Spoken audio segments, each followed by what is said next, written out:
Hello, Radhe Radhe. आप सब कैसे हैं? मैं आशा करती हूँ आप सब लोग बहुत अच्छे होंगे। कुछ यूज़फुल टिप्स का इस्तेमाल अगर घर के मुश्किल कामों में किया जाए तो हम लोग के जो फालतू खर्चे होते हैं जिसमें काफ़ी टाइम भी वेस्ट हो जाता है वो बिल्कुल भी नहीं होगा और काफ़ी पैसे भी हम लोग बचा सकते हैं। कुछ ऐसी ही यूज़फुल टिप्स लेकर के आई हूँ जिससे आप अपने लिए समय निकाल पाएँ। तो चलिए वीडियो को शुरू करते हैं।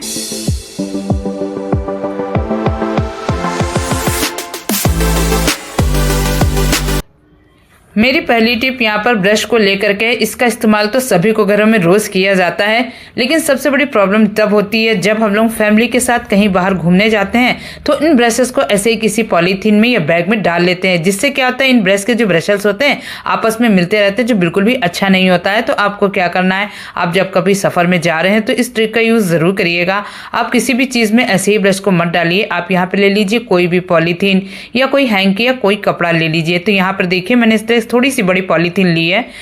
तो बस आपको जो भी ब्रश रखने हैं आप इस तरह से डायरेक्टली पॉलीथीन के अंदर डालकर एक ब्रश रखें और इस तरह से मोड़ दें।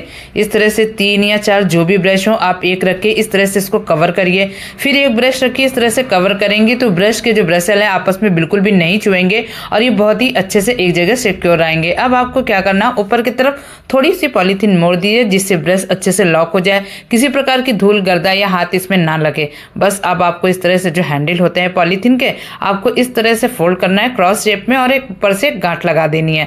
आप चाहे तो यहाँ पे रबड़ बैंड भी ले सकती हैं, इससे भी बहुत ही अच्छे से ये सेव कर लें, लेकिन थोड़ी सी बड़ी पॉलीथीन लेंगी तो एक गांठ बहुत ही अच्छे से लग जाएगी।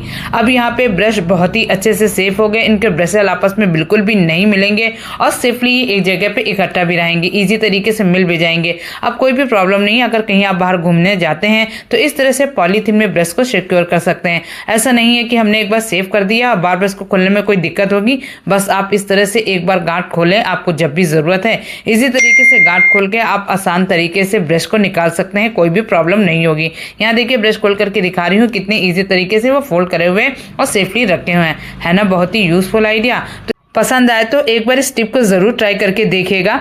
अगली टिप मेरी यहाँ पर लाइटर को लेकर के है। लाइटर का यूज़ तो रोज़ ही हम लोग अपने किचन में करते हैं।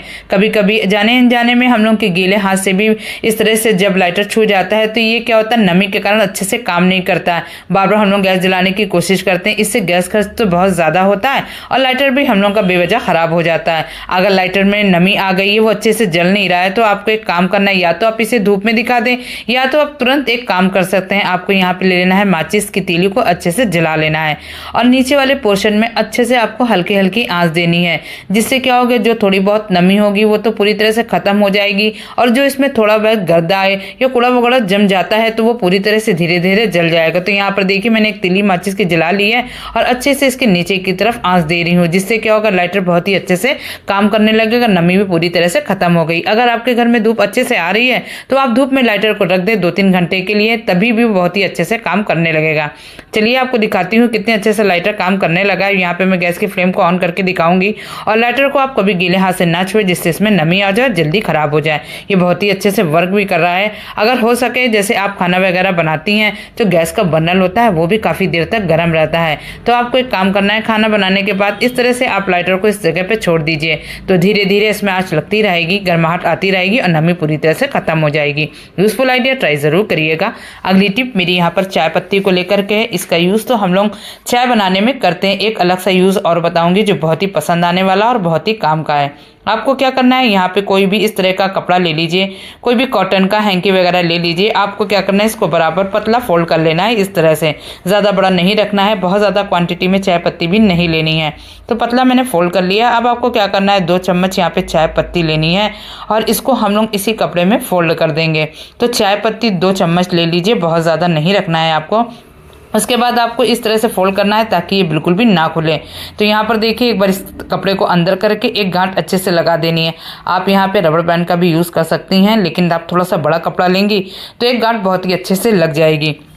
यहाँ पर देखिए गांठ अच्छे से लगा दी है। इसका यूज़ हम लोग अपनी फ्रिज में कैसे करेंगे जिससे क्या होगी, फ्रिज की सारी प्रॉब्लम खत्म हो जाएगी। तो घर की जो चाय पत्ती है, घरेलू नुस्खे से ही हम लोग फ्रिज की जो बैड स्मेल होती है उसको रिमूव कर सकते हैं। तो आपको क्या करना है, फ्रिज को हम लोग अच्छे से क्लीन भी करते हैं, लेकिन कभी कभी क्या होता है, कुछ चीज़ें ऐसी रख देते हैं जाने अनजाने में, जिससे बैड स्मेल पूरी फ्रिज में हो जाती है, जो बिल्कुल भी अच्छी नहीं लगती है। बार बार हम लोग फ्रिज खोलते हैं, सोचते हैं ऐसा क्या करें जिससे पूरी बैड स्मेल खत्म हो जाए। बस आपको इस तरह से चाय पत्ती रखनी है। चाय पत्ती बहुत ही अच्छे से जो स्मेल होती है इसको एब्जॉर्व कर लेता है और भीनी भीनी खुशबू भी देता है, जिससे पूरी फ्रिज से जो गंदी स्मेल आ रही है वो खत्म हो जाती है। तो इस ट्रिक का यूज़ ज़रूर करिएगा, एक बार ट्राई करके ज़रूर देखिएगा। अगली टिप मेरी यहाँ पर गोभी को लेकर के है। मार्केट में बहुत ज़्यादा गोभी आ रही है, सब्जी में हम लोग बहुत से लोग गोभी भी पसंद करते हैं। तो आप एक चीज़ का ध्यान रखिए, जब भी आप मार्केट से गोभी लेकर के आते हैं तो आप इस तरह की गोभी लाइए जिसमें कीड़े ना हो, एक ही या दो। अगर आप इस तरह से गोभी लाते हैं जिसमें गैप होती है, इसमें बहुत ज़्यादा कीड़े होते हैं, जाने अनजाने में वो सब्जी में चले जाते हैं। बहुत लोग क्या करते हैं, गोभी को अच्छे से काटने के बाद गर्म पानी में डाल देते हैं जिससे कीड़े निकल जाते हैं। लेकिन आज मैं आपको बहुत ही अच्छी ट्रिक बताऊंगी जिससे आपको पानी में भी नहीं डालना पड़ेगा, कीड़े भी सारे मर के बाहर आ जाएंगे। तो यहाँ पर देखिए मेरी गोभी तो अच्छे से, बिल्कुल भी इसमें गैप नहीं है। आपको क्या करना है, गैस की फ्लेम को ऑन करना है, बिल्कुल धीमी आंच में रखना है। और आप जो भी गोभी लेकर के आई हैं, जब भी आप बनाने जा रही हैं तो 5 मिनट पहले ये काम जरूर करें।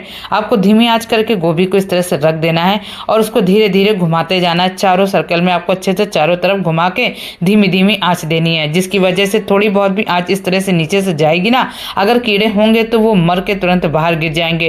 क्योंकि आंच ज़्यादा तेज आंच मत रखिएगा, गर्माहट की वजह से कीड़े सीधे बाहर हो जाएंगे। अगर हम लोग गर्म पानी में गोभी को डालते हैं, बॉयल करते हैं, तो उसके स्वाद चेंज हो जाता है, जिससे सब्जी अच्छी नहीं बनती है। लेकिन इस तरह से जब धीमी आंच में इसको पकाकर आप कीड़े निकाल देंगी तो बहुत ही अच्छी सब्जी भी बनेगी और हम लोग का काम भी आसान हो जाएगा। तो ये भी बहुत ही यूजफुल आइडिया है, तो आप इसको ट्राई करके ज़रूर देखिएगा। यहीं पे मैं अपनी वीडियो का एंड भी करती हूँ। मेरी आज की वीडियो आप लोगों को कैसी लगी, थोड़ी भी पसंद आ रही है तो प्लीज़ उसे लाइक शेयर जरूर करिएगा और कमेंट करके ज़रूर बताइएगा। इस टिप को जब आप ट्राई करेंगे तो आपके काफ़ी पैसे की बचत भी होगी। आप मेरा वीडियो पहली बार देख रही हैं तो प्लीज़ इसे सब्सक्राइब